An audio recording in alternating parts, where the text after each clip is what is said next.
आपने आपका जो सफ़र है फाइनेंशियल सफ़र वो शुरू किया 22-23 साल की उम्र में और अब आप 32 साल के हो गए हो। तो ऐसे क्या मील के पत्थर हैं जो आपको दिख जाने चाहिए थे? मतलब आप बम्बई से निकले हो चेन्नई जाने के लिए, तो आपको कौन से स्टेशन दिखने चाहिए? आपको पूना दिखना चाहिए, पहले कल्याण दिखना चाहिए, फिर पूना दिखना चाहिए। मतलब आप सही दिशा में जा रहे हो। कहीं आपको सूरत दिख गया तो मतलब आप गलत ट्रेन में बैठे हो, आप दिल्ली जा रहे हो, आप चेन्नई नहीं जा रहे हो, तो आपको गाड़ी बदली करनी पड़ेगी।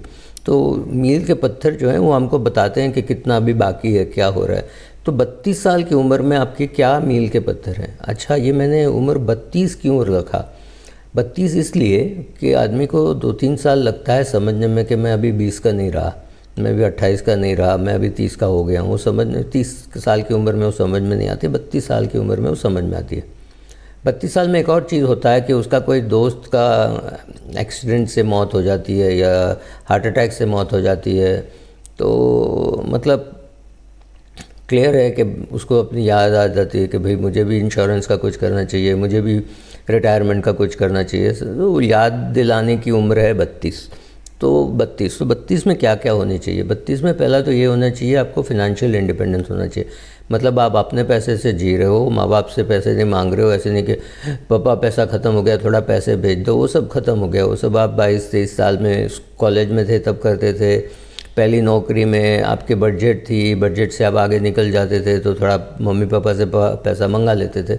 अब वो सब पार करके आप आगे हो, आपकी शादी हो गई है, मान लो आपका एक छोटा सा बच्चा भी है या बच्चा होने वाला है, वो स्थिति में हो।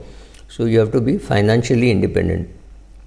आप फाइनेंशियल निर्भरता जो कहते हैं, आप इतना कमा रहे हो कि आप खुद का सब खर्च उसमें से आप निकाल दोगे।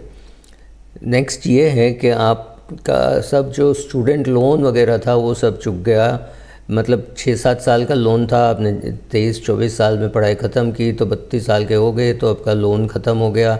मतलब आपके पास अब निवेश करने के लिए पैसा है, वैसे भी था बट अभी ज़्यादा है क्योंकि आपका वो लोन ख़त्म हो गया। आपने कार लोन नहीं ली है, आपने छोटी गाड़ी ली है जो अपने पैसे से लिए, थोड़ा सा लोन था, या आपके पास गाड़ी ही नहीं है, जो भी हो।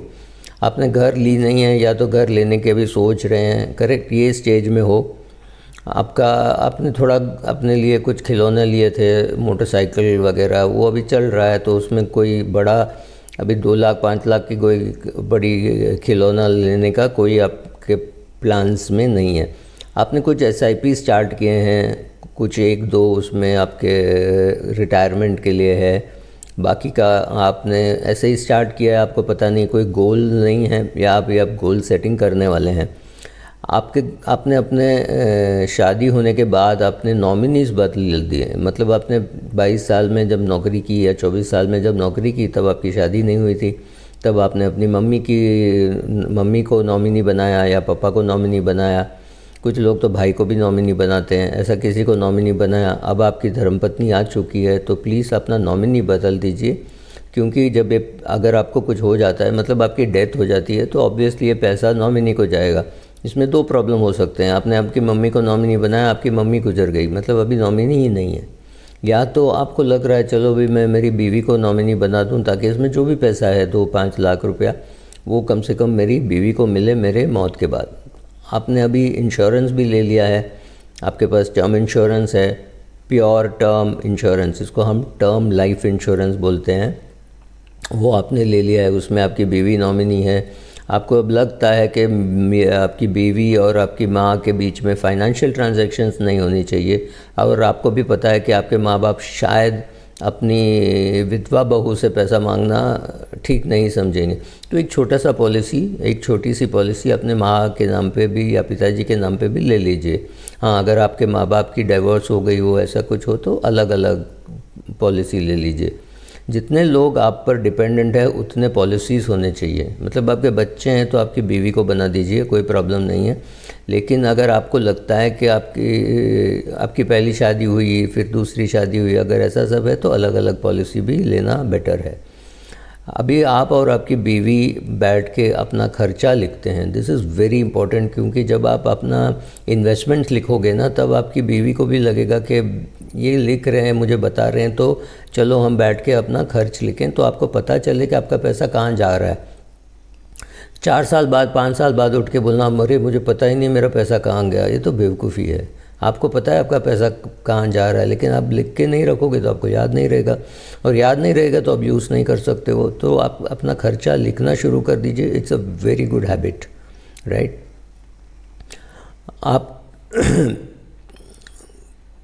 आपने एक इमरजेंसी फ़ंड अपने लिए बना लिया है, या तो आपने पिताजी को बोल दिया है पिताजी मुझे इमरजेंसी में पैसे चाहिए हो गए तो मैं आपसे लूँगा, राइट। वो एक सोर्स ऑफ इमरजेंसी फ़ंड हो सकता है। खुद का एक इमरजेंसी फ़ंड भी बना लीजिए, जिसमें कैश में थोड़ा रखिए, थोड़ा बैंक अकाउंट में रखिए। आपका क्रेडिट कार्ड का जो अनयूज्ड अमाउंट है वो भी आपका इमरजेंसी फ़ंड ही है। अपना तुलना अपने दोस्तों के साथ करना बंद कर दीजिए। उसकी ये गाड़ी है, उसकी ये गाड़ी है, उसने घर खरीद लिया है, वो कोई फ़र्क नहीं पड़ता।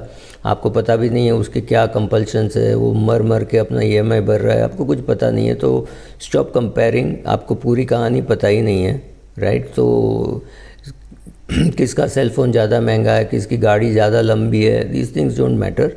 अब ये सब चीज़ें करना बंद कर दीजिए। अपने रिटायरमेंट के बारे में सोचिए। अगर आपके माँ बाप ने वसीयत नहीं बनाया है तो उनसे कहिए वसीयत बनाएं।